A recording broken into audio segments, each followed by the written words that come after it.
Coucou amis polyméristes! Aujourd'hui, je vais vous parler d'une canne avec de la pâte translucide. Alors, comme toujours, je fais des motifs plutôt simples avec ma canne, donc elles sont relativement faciles à faire.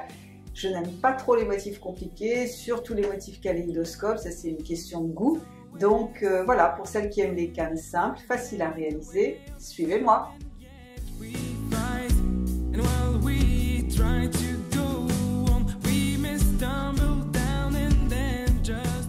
Je commence par préparer une plaque de pâte translucide au cran 4 de ma machine à pâte Imperia à une dimension d'environ 10 par 14 cm. Ensuite, je vais appliquer la couleur sous forme de rayures et j'utilise du pan pastel de 3 couleurs, bleu ciel, bleu foncé et bleu vert. Vous aurez toutes les références des couleurs dans le descriptif sous la vidéo. Si vous n'avez pas de pan pastel, vous pouvez tout à fait utiliser des encres à alcool.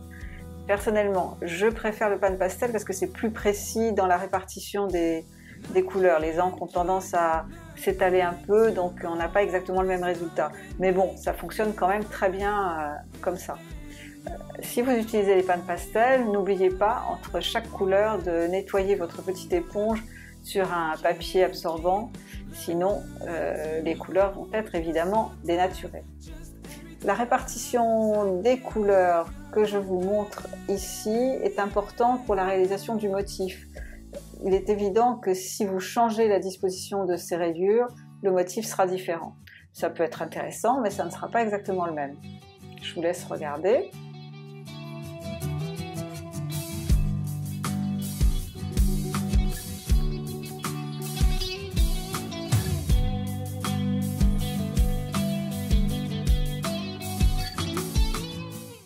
Une autre alternative au pan pastel pour étaler la couleur, ce sont les pastels secs.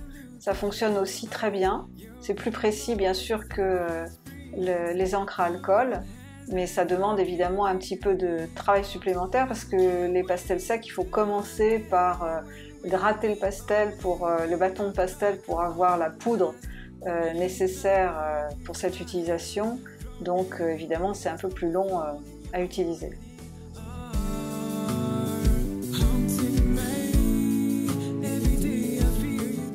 Comme vous le voyez, je laisse des zones non colorées. C'est la pâte translucide qui sera apparente à ces endroits-là.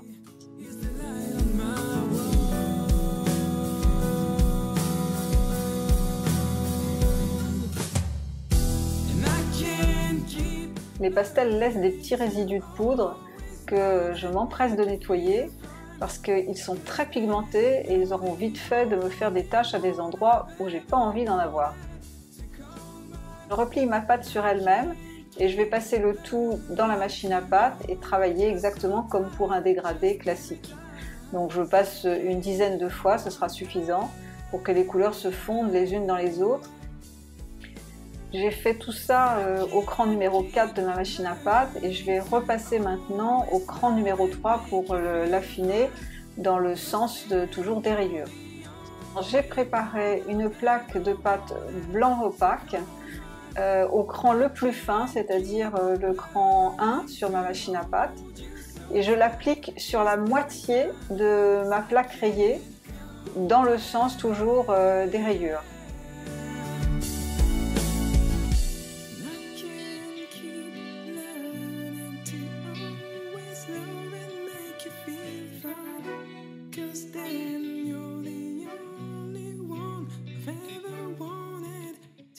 Après avoir égalisé les bords de ma plaque, je vais l'enrouler sur elle-même dans le sens parallèle aux rayures, avec la plaque blanche sur le dessus et en commençant par la partie colorée. Alors malheureusement, ma pâte translucide est un peu cassante, elle était un petit peu sèche au départ, j'ai beau l'avoir beaucoup travaillée, elle reste cassante. Donc je vais soigneusement, au fur et à mesure que je l'enroule, la pincer pour bien recoller les morceaux les uns avec les autres.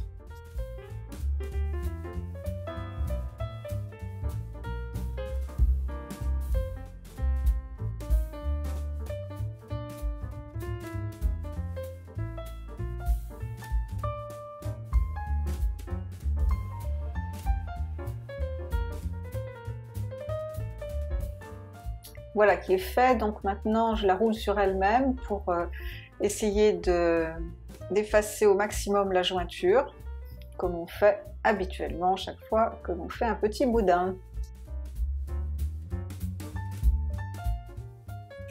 Et maintenant je vais façonner ce boudin pour en faire un prisme triangulaire. Comme l'emplacement des rayures est important pour mon motif, l'emplacement des angles de ce prisme sont importants également. Donc le premier angle que je choisis, je le fais à l'endroit de la rayure translucide. Deuxième angle, je le fais à l'endroit de la jointure entre le début et la fin de mon boudin.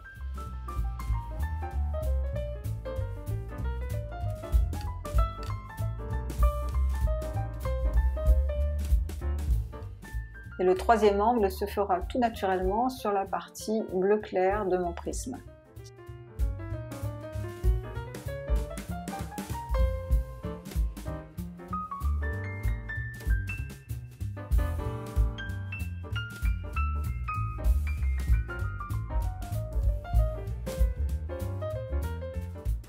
Mon prisme triangulaire est terminé.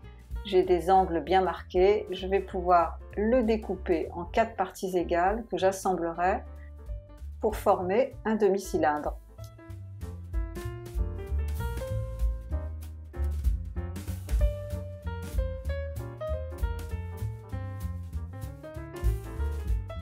Alors au moment de l'assemblage, je fais bien attention à mettre couleur contre couleur. Donc là en l'occurrence, c'est le translucide et le bleu foncé qui vont se retrouver côte à côte.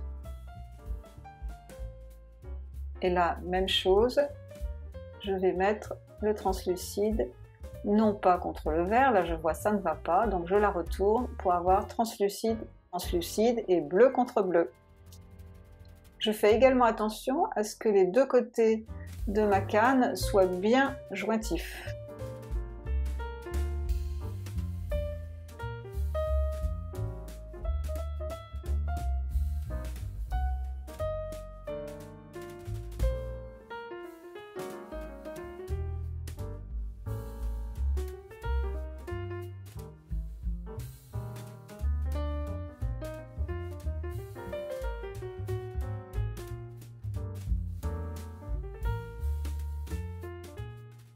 Une fois que j'ai bien mis en forme mon demi-cylindre, je vais pouvoir le couper en deux pour cette fois-ci faire un cylindre complet.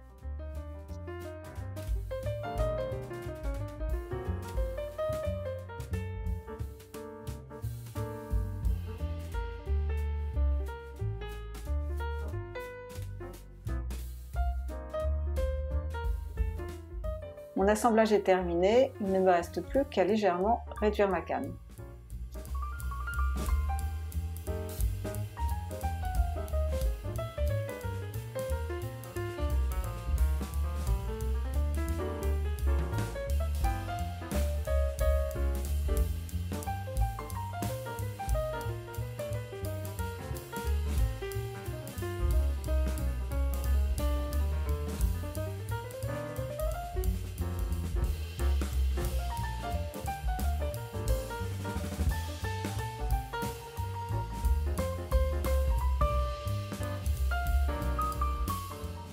La réduction, bien sûr, va être en fonction du projet que vous avez. Vous pouvez plus ou moins la réduire.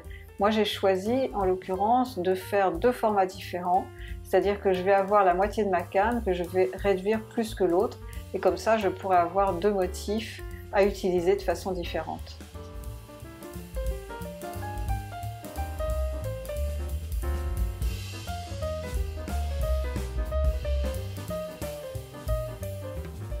Je rappelle que pour réduire une canne, on commence par le centre du cylindre et on tourne régulièrement la canne parce que la pression des doigts n'est pas la même tout le temps, donc ça permet d'avoir quelque chose de plus régulier en le tournant régulièrement.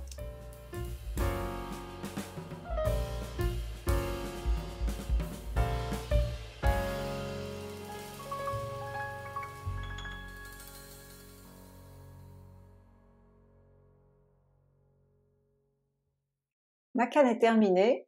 Je vous invite à regarder dans le prochain tuto qui paraîtra dans quelques jours comment je l'ai utilisé pour en faire un pendentif. À très vite!